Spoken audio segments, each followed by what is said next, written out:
279페이지에 있습니다. 279페이지 다 찾으셨으면 우리 함께 묵상합니다. 사랑은 오래 참고 사랑은 온유하며 시기하지 아니하며 사랑은 자랑하지 아니하며 교만하지 아니하며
교육자실에 가셔서 받아가 주시기 바랍니다.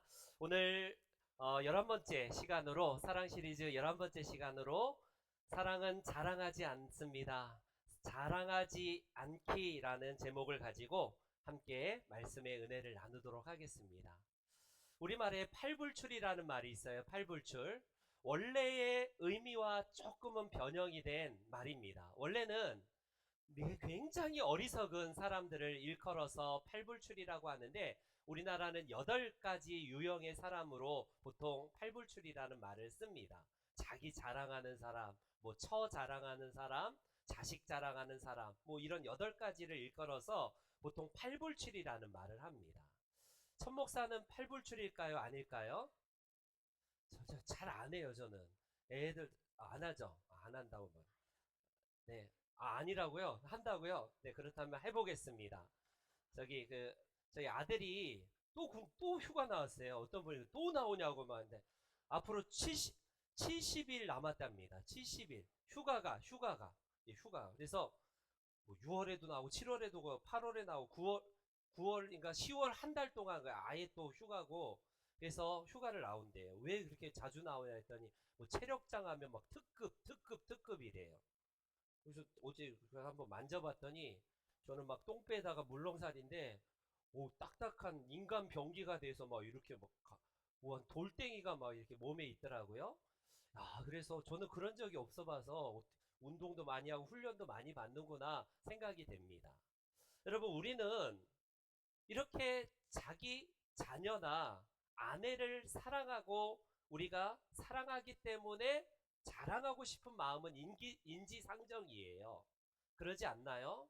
모였다 하면 할머니들이, 할아버지들이 자기 자식은 별로 자라날 때는 칭찬 한번 안 해본 이 할머니, 할아버지가 무장이 해제가 되어서 손주 자랑을 그렇게 하시는 그 무뚝뚝한 할아버지들 한번 보세요. 그 카톡 프로필 어떻게 까는지도 모르는 분이 그 손주들 프로필 보면서 얼마나 예뻐하고 막 자랑스러워하고 이게 우리 손주야 손주야 하면서 그렇게 자랑하고 싶은 것이 우리 부모님과 할아버지 할머니 애들 아닌가요? 그런데 성경은 사랑은 자랑하지 않는 건다라고 하니까 내가 죄 짓는 건가? 내가 팔불출일해서 아내도 자랑하지 않으면 자랑하면 안 되고 자식도 자랑하면 안 된다는 말인가? 우리는 오해하는 경향이 있습니다. 사랑을 자랑하지 않는다고 해서 사랑하는 그 대상을 자랑하지 않는다는 의미일까? 여러분, 아닙니다. 성경은 자랑하래요. 특별히 여러분들 배우자를 좀 많이 자랑해 주세요. 특별히 남편분들 좀 제발 좀 자랑 좀 많이 해주세요. 아줌마들 모였다 하면 남편을 왜 이렇게 디스하는지, 아니 옆에 아저씨가 아니라 내 같이 살고 있는 남편을 디스하는 분들이 얼마나 많은지 몰라요. 깜짝 놀랍니다. 어휴, 그 인간, 인간주의에서 그 인간 저 인간 하면서 얼마나 인간인간함인지. 여러분, 특별히 우리 아내들은 남편 자랑을 좀 해주시기 바래요. 내 자식은 그만해도 됩니다. 너무 많이 했기 때문에. 그래서 성경은 자식을 자랑하는 것과 우리 배우자를 자랑하는 것 이거 금하지 않습니다. 그럼에도 불구하고 왜 우리는 자랑하지 말라고 할까요?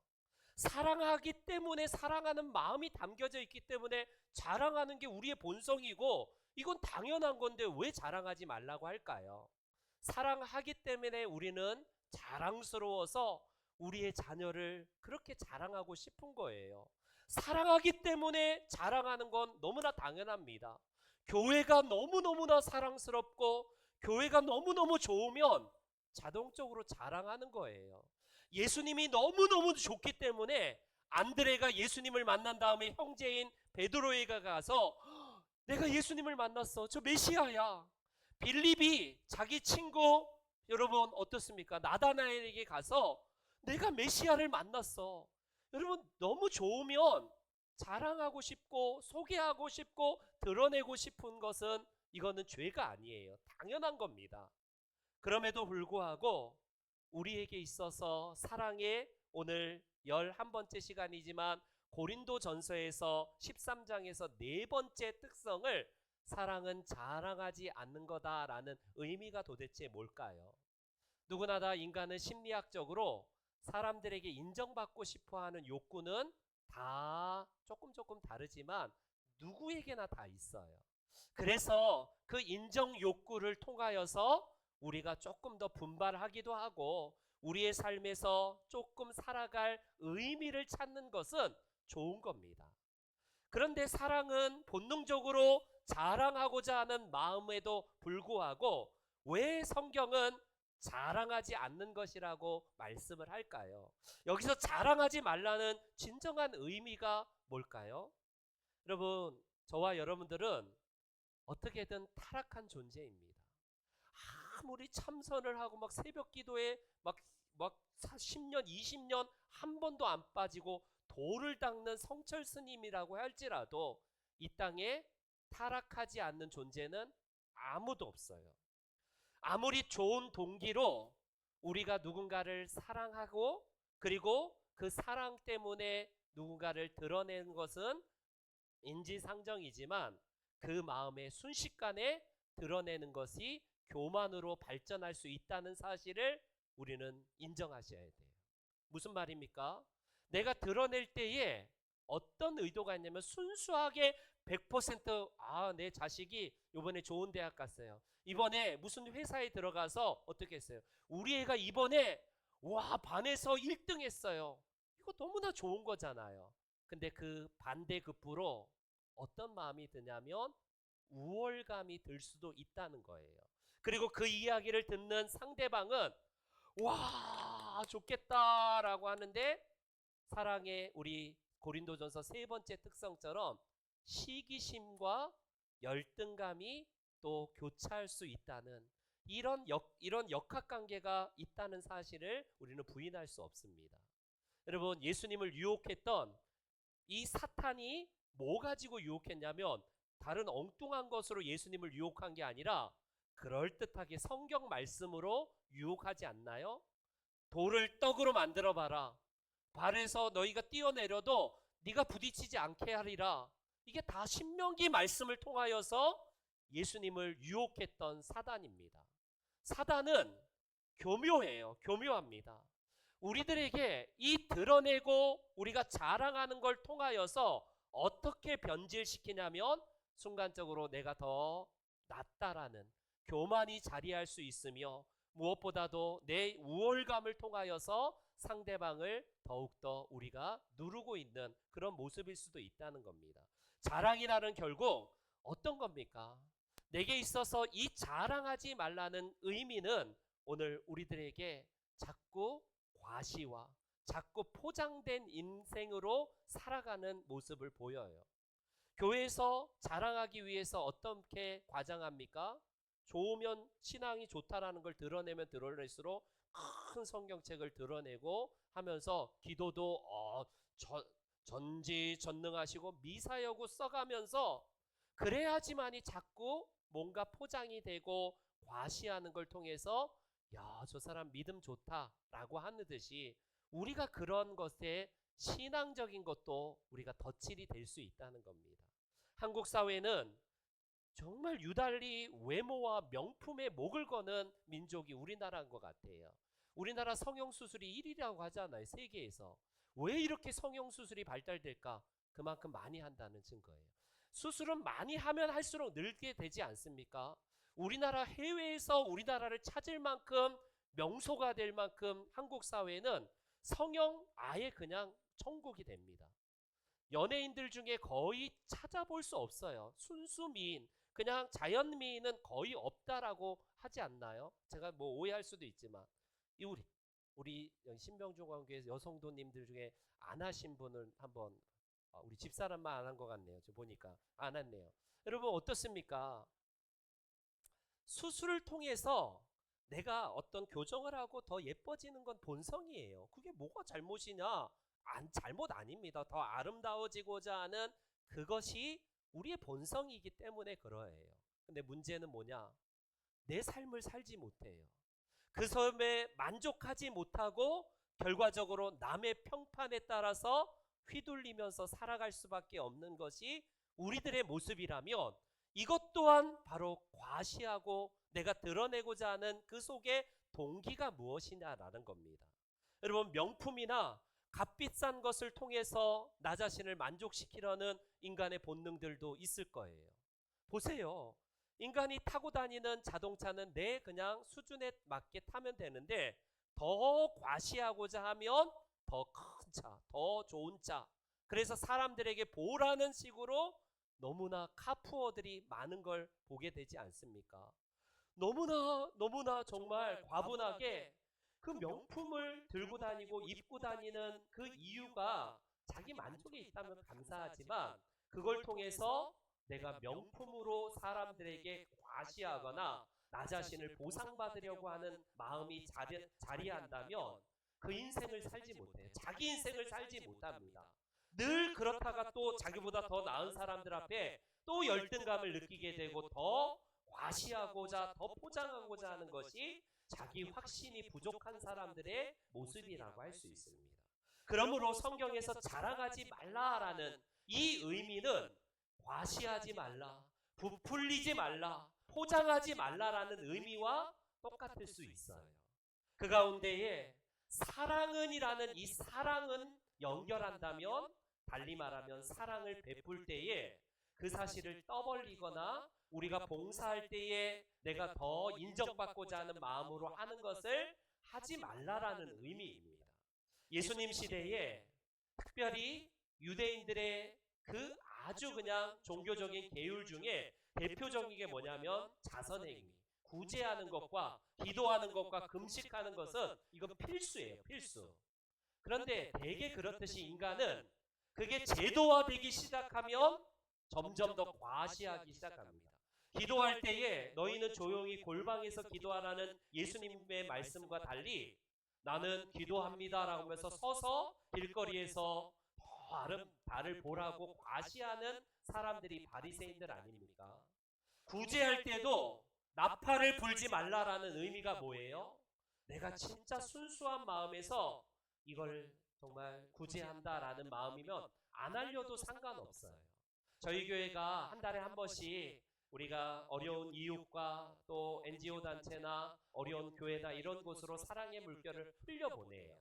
특별히 연말이 되면 우리 이 지역사회 동사무소에 저희가 뭐 라면 한 30박스에서 50박스를 기부하거든요. 기증합니다. 근데 매년마다 전화 온 게 뭐냐면 오셔서 사진도 찍으시고 지역신문에 나가니까 사진 한번 찍으러 오세요 그럽니다. 매년마다 그런 말씀하세요. 아닙니다. 저는 괜찮습니다. 그냥 그거 드리는 걸로 돼요.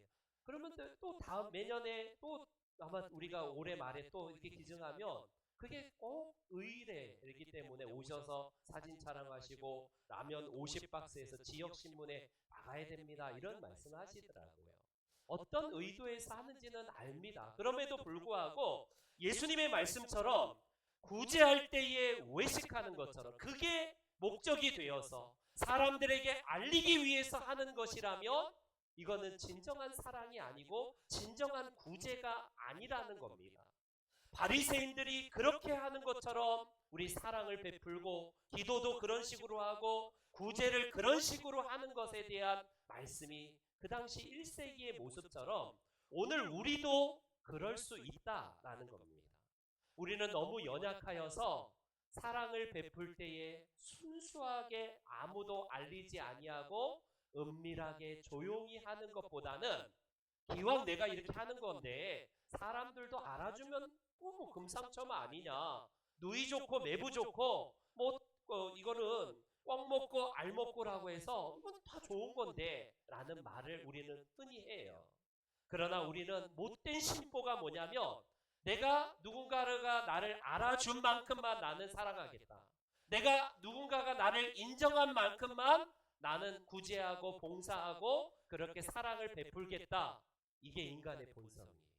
이게 지금 우리 성경에서 말하는 하지 말라라는 그 의미라고 할 수 있습니다.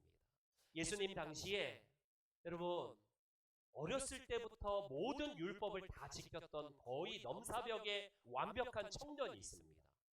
거기다 율법을 완벽하게 지킬 뿐만 아니라 여러분 거기다가 돈까지 많네요. 이거 부족함이 없는 사람입니다. 그런 청년이 예수님을 찾아와서 주님 제가 영생을 얻으려면 뭘 더 해야 됩니까? 자신 있거든요. 그리고 저 쉽게 말하면 도장 깨기 하고 싶은 거예요. 저 나사렛 총구석에서 온 저 선생이라고 하는 자에게 내 자신을 드러내고자 도장 깨기 하러 예수님께 이 질문을 합니다. 내가 모든 걸 다 지켰습니다. 나는 어렸을 때부터 십계명을 비롯해서 모든 율법을 다 지켰습니다라고 자신 있게 대답해요. 그때 예수님이 그의 연약함을 알고 네가 가진 그 모든 재산을 다 팔아서 나를 따르라. 생각하지 못한 예수님의 그 의표를 찌르는 그 말씀. 그때 이 청년은 자기가 가진 모든 재물이 많기 때문에 근심하면서 예수님을 떠나갔다라고 이렇게 얘기를 해요. 이게 우리 사람입니다. 나는 어렸을 때부터 뭘도 했고 뭐도 했고 나는 이런 사람이다라는 것을 누군가는 특히 어떤 고위층의 사람, 유력한 사람이 알아주면 더 좋겠다는 게 우리의 심보입니다. 우리의 심산이에요. 그런데 예수님 믿는다는 우리는 또 다를까요? 옆에서 그 모습을 본 베드로가 아싸 잘됐다. 저놈은 버리지도 못했지만 자기는 버렸거든요. 나는 모든 것을 다 버리고 주님을 따랐다라고 베드로가 예수님께 이 기회를 삼아서 말을 합니다. PPT에 나오는데요. 주님, 난 모든 걸 버리고 선생님 따랐습니다. 저 청년처럼 다 버리지 못한 게 아니라 난 다 버리고 주님 따랐습니다. 그럼 내가 뭘 받을 수 있을까요? 베드로가 옆에서 그 모습을 보고 딱 이 기회를 삼아서 물어봅니다. 그럼 베드로의 마음이 왜 그랬을까요? 베드로도 순수하게 처음에는 모든 것을 다 팔고 모든 걸 다 버리고 주님을 따랐다는 것은 진심이었겠지만 따라다 보니까 본전 생각이 나요. 아니 내가 이 정도로 따랐고 남들보다 더 열심히 했고 모든 것을 다 버렸다면 나에게는 최고의 특급 대우를 해줘야 되는 건 아니냐. 이 보상심리, 이 알아주었으면 하는 마음들이 이 베드로에게도 있었다는 사실이에요. 마르다를 기억하십니까?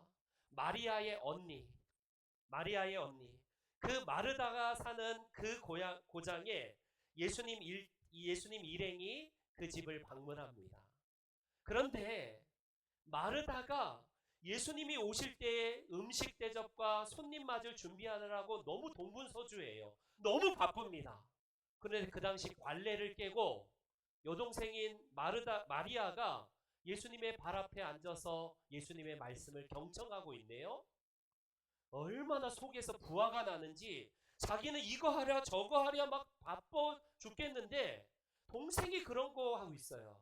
그렇다면 너무 바쁘면 조용히 가서 귀를 잡아서 끌고 나오든지 아니면 뭐 종이를 보내서 나오라고 이렇게 하든지 했는데 그 마르다가 예수님께 이 말씀을 합니다. 주님, 왜 나 혼자 일하게? 왜 동생이 저렇게 앉아 있는데 왜 뭐 가만히 계십니까? 가서 저를 도와주라고 좀 말씀해 주세요라고 하소연을 합니다. 여러분 마르다의 이 심리가 어떤 걸까요? 마르다도 바쁘고 진짜 진심 어리게 예수님 일행을 대접하고자 하는 마음은 이거는 우리가 반박할 수 없을 거예요. 문제는 뭐냐면 예수님을 향하여서 내가 이렇게 말함을 통해서 드러내고자 하는 예수님이 좀 알아줬으면 하는 그 마음이 그 속에 자리한 겁니다.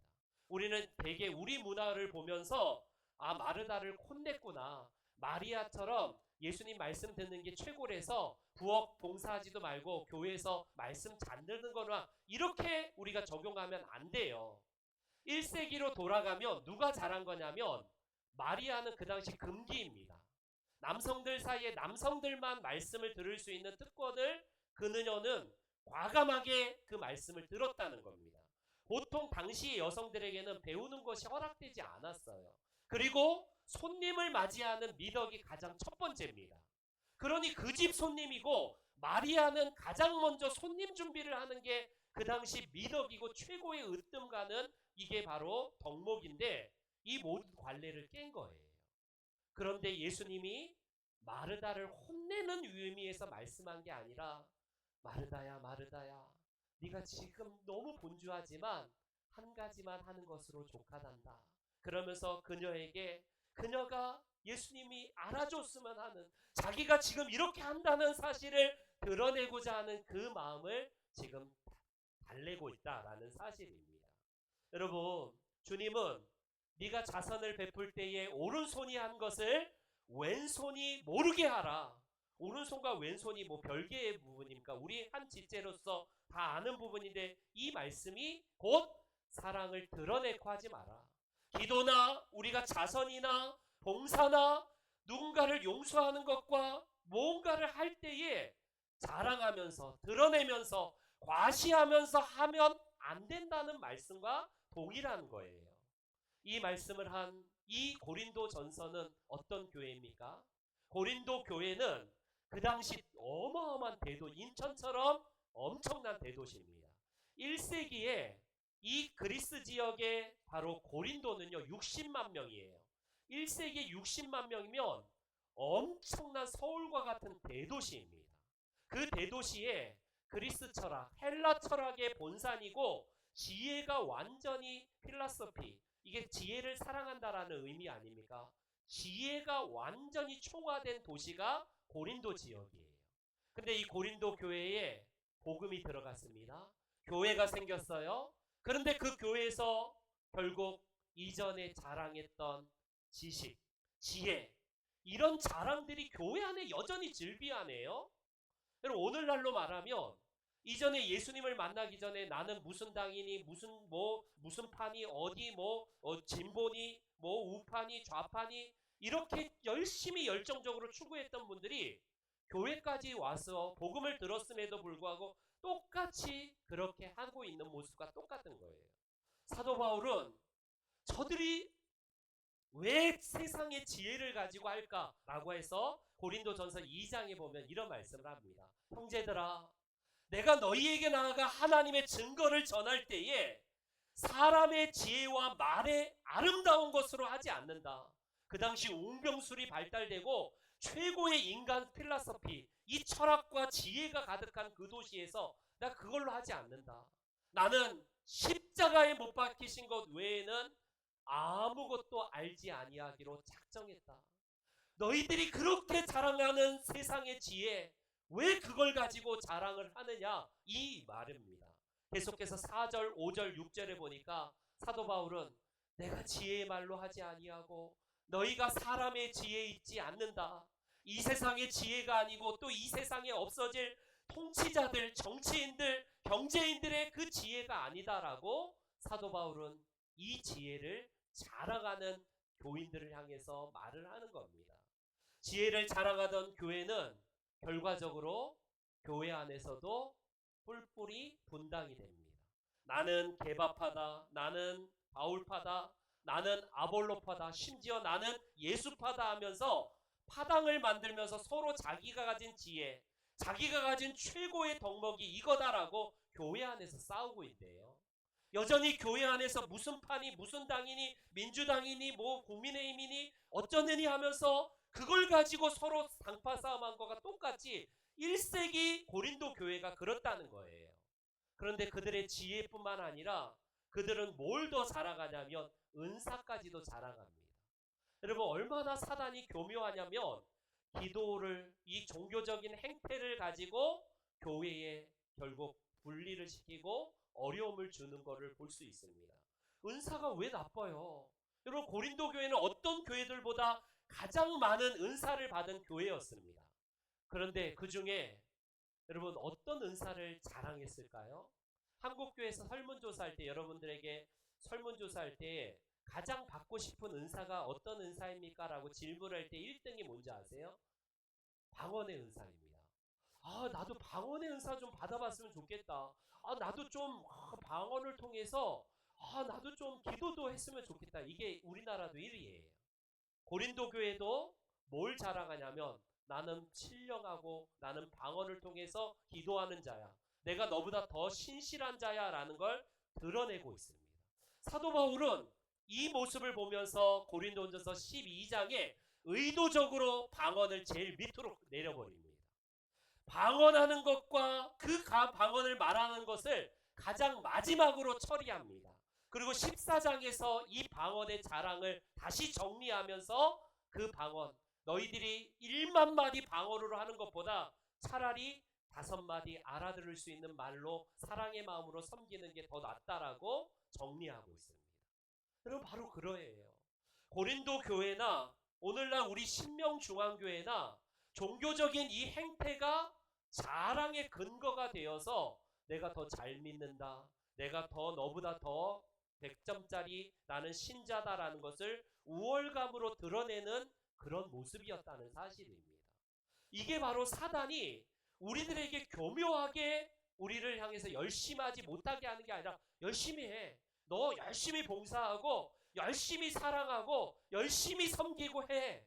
그런데 그 결과를 어떻게 하냐면 자꾸 부추기면서 너 나팔 불어. 네가 그만큼 대단한 걸 알려야 돼. 너 그렇게 안 하면 너 바보가 되는 거야. 다른 사람 안 하고 있는데 너만 그렇게 열심히 하니까 너 잘하고 있다는 걸 알려야 돼. 그게 사단의 전략이라는 겁니다. 여러분, 선행을 베풀고 사랑을 베풀고 용서를 베풀고 이런 것들이 우리는요 쉽다라고 생각을 해요. 왜? 뭐 맘만 먹으면 할 수 있겠다. 사랑이 뭐 어려워라고 하지만 정말 어렵습니다. 무슨 말일까요? 사랑을 베푸는 것은 말씀드렸듯이 남이 나를 알아준 만큼 하고자 하는 마음이 우리 안에 있거든요. 남이 나를 알아주지 않으면 정치인들이 그냥 사진을 찍으면서 우리 기업들이 기증하면서 그냥 알리지 않고 조용히 하는 데는 거의 없어요. 다 대서특필하면서 내가 이런 사람입니다. 우리 기업은 이런 데예요. 이런 정치를 나는 하고 있습니다라고 프로필을 쓰면서 각종 포장을 하면서 계속 알리고 퍼나르고 이렇게 합니다라는 것을 드러내는 것이 세상에 아니지 않습니까? 우리가 잘하는 우리 칭찬은 고래도 어떻게 한다? 춤추게 한다라는 유명한 책이 있어요. 베스트셀러 중에 셀러죠. 너무나 유명한 그 well done. 고래도 한다. 뭘 한다는 거예요? 고래도 사람이 칭찬해주면 그 칭찬한 만큼 쇼를 하고 넘고 제주도 부리고 사람을 즐겁게 한다는 거 아닙니까? 안타깝게도 우리도 고래와 똑같아요. 남이 나를 인정해주고 칭찬하고 박수 쳐준 만큼 나도 그 앞에서 쇼를 하면서 드러내고 과시하고 나 이렇게 합니다 라고 하면 그제서야 우리 제주를 넘는 고래와 똑같이 하고 있다는 거예요. 우리는요, 누가 나를 인정해주지 않다 하더라도 내가 은밀하게 행하는 데서 하나님이 갚으시겠다는 이 말씀을 우리가 붙들기보다는 나 이 정도 하는데 어떻게 교회에서 나를 하나도 안 알아주지? 내가 얼만큼 수고하고 헌신했는데 나를 이따위를 대접해? 우리의 심보가 그래요. 그래서 안 알아주면 시험 들었느니 어쩌느니 교회가 사랑이 없니 목사가 사랑이 없니 이렇게 토라지면서 교회를 박차고 나갑니다. 이게 우리의 본성이에요. 사랑은 자랑하지 않는다는 의미가 이 의미입니다. 고래는 춤추게 한다. 칭찬이. 우리가 사람에게 칭찬받고 인정받고 우리에게 알아준 만큼만 나는 하겠다라는 심산이라면 그건 사랑이 아니에요. 사랑이 아닙니다. 그거는 조건이고 그냥 내가 그만큼만 하겠다라는 고래에 불과하다라는 사실입니다. 이제 결론을 맺을게요. 우리나라에 참 안타까운 우리 분 중에 이미 소천하셨지만 고 장기려 박사님이 계십니다. 고신대 의대를 세우신 분이고 너무나 인수를 잘 베푸신 분이고 정말 소리 없이 그 월북한 전사자들 전쟁 중에 마음을 다치신 분들 그 부산 일대에 그 경남에 가난하고 소외된 가난한 극빈 환자들을 무료로 치료하신 평생 돈을 벌 수 있음에도 불구하고 돈과 상관없이 살았던 분이 장기려 박사님 아닙니까? 저분이 사실 안 알렸어요. 안 알렸는데 주위에서 자꾸 막 추천해서 필리핀 정부가 주는 막사이사이상 그 사회봉사상까지도 결국 수여하게 되신 분인데 그의 기념관에 가면 그가 족자에 그 붓글씨로 써놓은 그 붓글씨 중에 첫 문장이 뭐냐면요. 사랑의 동기가 아니면 말을 삼가라. 사랑의 동기가 아니면 말을 삼가라. 장기려 박사가 그 무수한 많은 극빈 환자들을 무료로 시술하고 도와주고 그 인수를 베푼 게 사람들이 박수치고 알아줘서가 아니라 진짜 예수님의 마음처럼 사랑의 마음으로 동기가 되어서 그가 섬겼던 그의 삶을 대변하는 글 아니겠습니까? 여러분 그렇습니다. 우리의 자랑의 근거가 뭐예요? 우리의 자랑의 동기가 뭡니까? 우리에게 있어서 진짜로 중요한 것은 뭐가 나를 인정해 주는지 누가 나에게 주었으면 하는 그 인정해 주었으면 하는 마음으로 내가 교회에 봉사하고 섬기고 누군가를 사랑하고 그렇다면 그건 사랑이 아니라는 의미가 바로 오늘 본문의 내용입니다. 우리가 잘 아는 병원에서 지금 마취제로 사용하는 것은 170년 전에 우리 그 심슨이라는 산부인과 의사가 개발한 그 바로 마취제에서 출발을 합니다. 여러분 저 심슨이라는 의사가 신실한 그리스도인으로서 그가 성경을 묵상하다가 창세기 아담을 하나님께서 잠재우셨다라는 이곳에서 크게 딱 인사이트가 생깁니다. 어떻게 잠을 재우고 나서 그의 갈비뼈에서 취해서 이불을 만들었다라는 이 말씀에서, 그럼에도 불구하고 아담이 깨어나서 극심한 고통을 느낀 게 아니라 그 데려온 이불을 보고 내 뼈 중에 뼈고 살 중에 살이다라고 했을까? 어떻게 저렇게 잠들게 하셔서 우리 하나님은 수술을 통해서 하셨을까? 고민 끝에 그렇구나, 사람을 잠든 사이에 수술하는 것이 이게 맞구나라고 해서 그때 그가 그렇다면 깊이 잠들게 하는 게 뭘까? 마취제라는 것을, 그래서 클로로포폼이라는 그 무거운 액체를요 결국에는 개발하여서 마취제를 논문으로 이제 발표하게 됩니다. 그리고 1853년도에 빅토리아 황후가 그 아이를 분만할 때, 왕자를 분만할 때 처음으로 마취제를 사용하여서 아이를 순산하게 됩니다. 그게 170년 전에 처음으로 이 심슨이 개발한 바로 클로로포폼이라는 엄청난 이 마취제가 그때부터 이제 전 세계에 퍼진 그 기원이 됩니다. 그의 말년에 많은 사람들이 당신이 가장 인류에 남긴 큰 업적은 무엇입니까? 당신이 발견한 최고의 발견은 무엇입니까? 라는 질문에 그는 이렇게 말합니다. 당연히 클로로포폼이죠. 마취제죠. 그렇게 예상을 했는데 그의 고백은, 저는 제가 가장 크게 발견한 가장 첫 번째는 저는 하나님 앞에서 죄인이라는 사실과, 두 번째, 내가 죄인임에도 불구하고 예수님이 나를 사랑하셔서 십자가에서 나를 구원하신 구세주가 되신다는 사실입니다. 이 고백을 했어요. 여러분 그렇습니다. 여러분들은 어때요? 여러분들의 최고의 자랑을 솔직하게 뭐로 고백합니까? 때로는 우리 자식 새끼들 너무나 사랑스러워서 드러내고 싶고 자랑하고 싶은 마음 괜찮은 거예요. 자랑해야 됩니다. 그럼에도 불구하고 그게 우상이 될 수 있다는 사실을 인정하지 않을 수가 없어요. 우리 자녀들이 너무 귀하기 때문에 그게 최고의 자랑거리가 될 수 있다는 사실을 우리는 잘 알지 않습니까? 내가 그동안 힘겹게 쌓아놓은 그 성취한 업적을 드러내고자 하는 마음이 우리 안에 있지 않나요? 그게 우리의 최고의 자랑거리입니까? 사도 바울은 이렇게 갈라디아서에서 그의 최고의 자랑이 뭔지를 고백합니다. 다 같이 함께 고백합시다. 시작. 그러나 내게는 우리 주 예수 그리스도의 십자가 외에 결코 자랑할 것이 없으니 그리스도로 말미암아 세상이 나를 대하여 십자가에 못 박히고 내가 또한 세상을 대하여 그러하니라. 아멘. 여러분, 저와 여러분들은 너무나 멀었죠. 아직도 멀었습니다. 우리 주님의 십자가가 가장 나의 최고의 자랑입니다 라는 이 고백, 그걸 순수하게 우리가 하나님 앞에서 하는 그때에 우리의 사랑의 봉사와 우리의 남들을 향한 섬김과 우리의 모든 것들이 주님 앞에서 온전한 고백이 되며 그것이 진정한 사랑이 될 겁니다. 저와 여러분들을 향한 우리 하나님이 말씀하신 사랑은 뭡니까?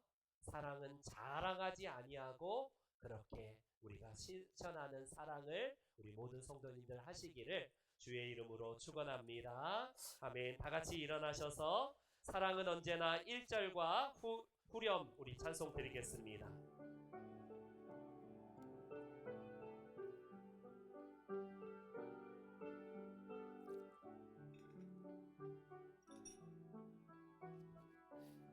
사랑은 언제나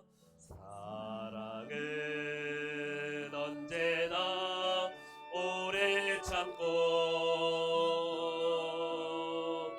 사랑은 언제나 온유하며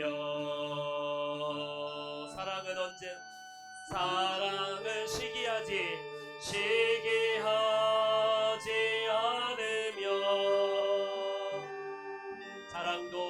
자랑도 교만도 아니하며 사랑은 모든 것 감싸주고 사랑은 모든 것 감싸주며